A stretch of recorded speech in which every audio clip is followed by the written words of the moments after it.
Fabrics that I'm planning to use. This is like a velour ribbed corduroy with the print on it, and I'm going to use this for the lining. The original suggestion for the Boxwood hoodie is actually boiled wool, which means that you could do a single layer of boiled wool with no treatment on the edges of the fabric, because boiled wool does not fray. This particular fabric is going to fray. Although I'm lining it, I'm still going to treat both interior and exterior fabrics to just give it a nice finish. Corduroy definitely has what's called a nap, meaning that the fabric is treated to go in a certain direction, smooth and then like a rough direction, similar to like when you're petting a cat. The fur goes in one direction, and if you pet them in the opposite direction, it's very irritating to them. So you got to take care in terms of cutting at this stage how you're going to cut your pattern to make sure that the nap is all in the same direction. Prior to cutting, prior to placing my pieces, I'm going to go ahead and mark on the wrong side of the fabric the direction of the nap, just so I know. Something that I just wanted to point out for cutting fabric and cutting pattern pieces. This is the back of my hoodie, this is the front of my hoodie. And if you notice right along here at the armpit and also down there by the hem, I want to make sure that I'm aligning them pretty much on the same line, same horizontal line. Even though this particular fabric isn't like huge stripes or anything like that, it is a printed fabric with the design, so when it comes to the final product and I sew them together, I want to make sure that whatever kind of pattern is happening here along the side seam, that it matches. That's what I want to do. Instead of, for example, taking one pattern piece and giving it like a couple of inches higher, because then it might be problematic. For example, if I were cutting it in a striped fabric, in a print, some kind of striped print, I want to make sure that the stripes are going to match at the seams. So that's why I set these pattern pieces.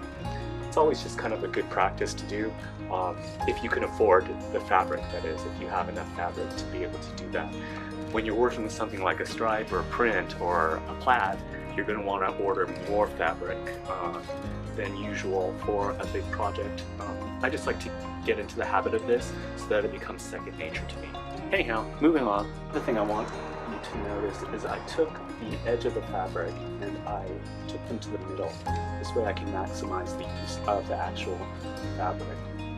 So I have to do a fold here, and fold here, and then the back on the fold and front on the fold. You can absolutely do this. You don't need to necessarily put the back piece on top over here on this side, down here. You put them side by side and fold that fabric like what is that? Like a little window casement, something like that. Cool. There we go. I don't know if you can see this, but that is a tailor's tack. I prefer to use that instead of chalk or pens. I'm just on garments to make it fit. What I'm going to do is, when I'm ready to work with these pieces, is snip that, but leave the threads in there so that it'll mark where the sleeve joins onto the back. I also did the same thing for the front shoulder with a quick little tailor tack in there. Cool. Here's another interesting thing. If you notice, I've only folded the fabric over just so that I could get two sleeves in here. What I did to make sure that it's completely even is I'm matching this selvage edge right up against one of the corduroys to make sure that it's kind of even.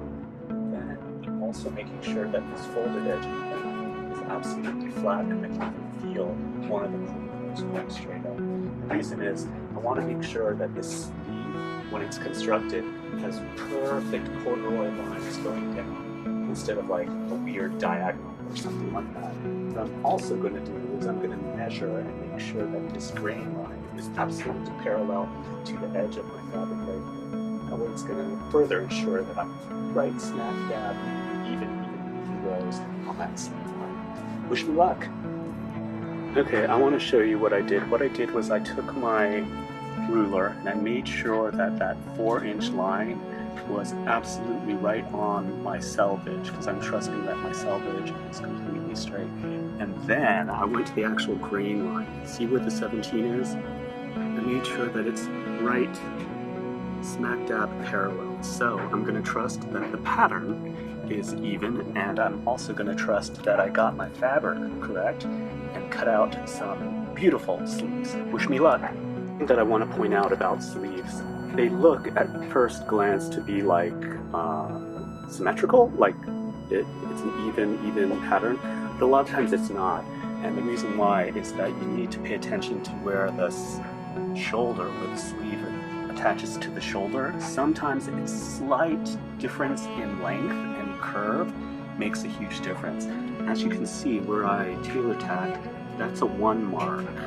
And over here, on this other side, there are 2 marks. The 2 marks match the back of the hoodie. And the 1 mark is for the front. And there's one right at the top of the curve. Where are you? There you are. And that's the center shoulder seam. So you want to make sure that you mark them correctly. Otherwise, you might sew your sleeve on to the wrong arm side.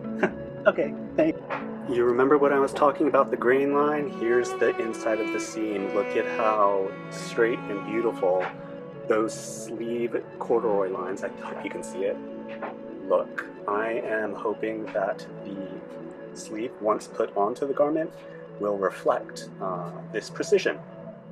I just wanted to point out something. You could see the difference between the back and the front on the fabric itself. Here's my center shoulder seam. The distance between the center shoulder to the front mark over here is considerably shorter than the distance from the center to the back mark over there.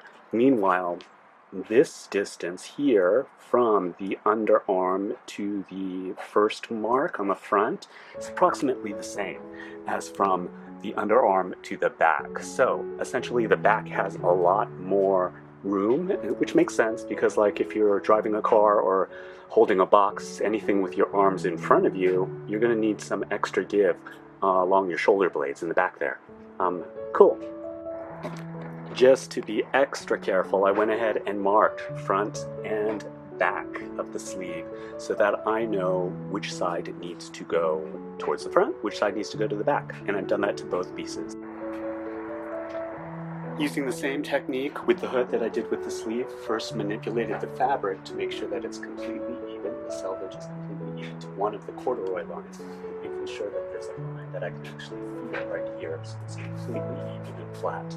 Then I want to parallel my ruler down like the selvage, and then find the line up there and parallel it exactly. Let's do it opposite. Let's do it down here.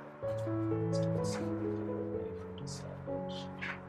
Make sure that it's completely down that grain line. Because what I want is beautiful corduroy lines going right along the side of the hood, along the head, so that even when the hood's up, it's going to be a beautiful line right there on the head. Right there. Well, wish me luck. It's the front of the hoodie, and that's a little extra piece. Pretty good. I'm a little worried because I have a little bit of fuzz, so it might have been slightly angled, and I crossed it to another corduroy and cut some off. But I'm happy with it, and I could fix it when I stitch it. But this is a good sign. I'm going to show you something here. I went ahead and did all of my tailor tacks there, and if you notice, this is the hood. That's the center front where it's going to fold over. This is going to fold over and make a hem on the hood, and there's a tack there. I can see that there's an angle where I can just do the center hem, but I want to put a tack there. It's a good habit simply because if I were to give this to a seamstress to put together, it would help them understand all the points and all the notches, all the places that are going to need to match up to form the actual garment. So it's just a good habit.